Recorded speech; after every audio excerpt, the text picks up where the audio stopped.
ఈరోజు నర్సరావుపేట నియోజకవర్గం పట్టణంలోని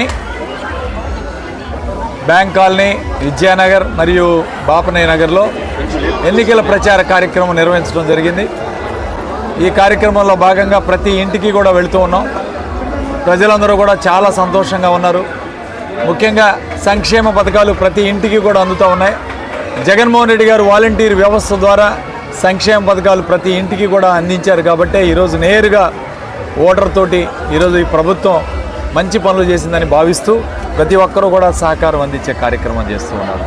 అలానే ఈ ఏరియాలో గతంలో గమనిస్తే మంచినీళ్లు సరిగ్గా వచ్చేవి కావు, డ్రైన్స్ లేవు, రోడ్స్ లేవు.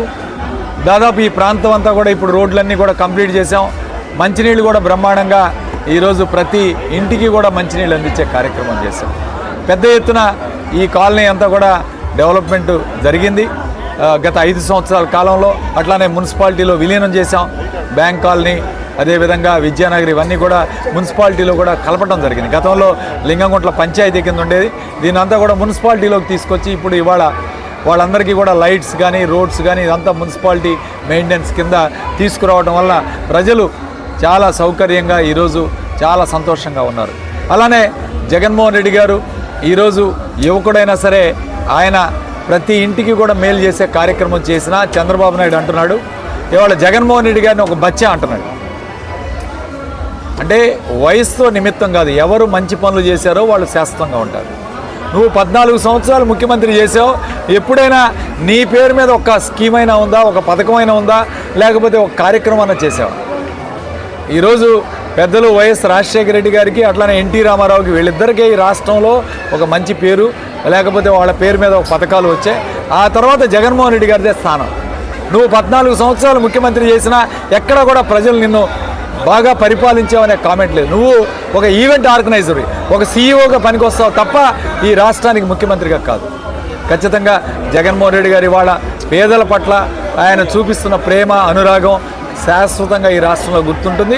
పేదవాళ్ళకి చేసిన సహాయం, ముఖ్యంగా విద్య, వైద్యంలో చేస్తున్న మంచి పనులు ఈ రాష్ట్రానికి శాశ్వతంగా ఉంటాయని, ఈ రాష్ట్ర భవిష్యత్తు కూడా దీని మీద ఆధారపడుతుందని తెలియజేస్తూ ఈ కార్యక్రమంలో వేలాది మంది పాల్గొన్నారు. ఈరోజు కార్యక్రమంలో ప్రతి ఒక్క వైఎస్ఆర్ కాంగ్రెస్ పార్టీ కార్యకర్తకి, నాయకుడికి, ప్రతి ఒక్కరికి కూడా రానున్న మే 13 ఎన్నికల్లో అందరం కూడా కష్టపడి పనిచేసి నర్సరావుపేటలో వైఎస్ఆర్ కాంగ్రెస్ పార్టీ ఎమ్మెల్యేగా నన్ను, అలానే ఎంపీగా అనిల్ కుమార్ యాదవ్ గారికి 2 ఓట్లు వేసి గెలిపించాలని మీ అందరినీ కూడా ప్రార్థిస్తున్నాను, ప్రజలను కూడా ప్రార్థిస్తున్నాను.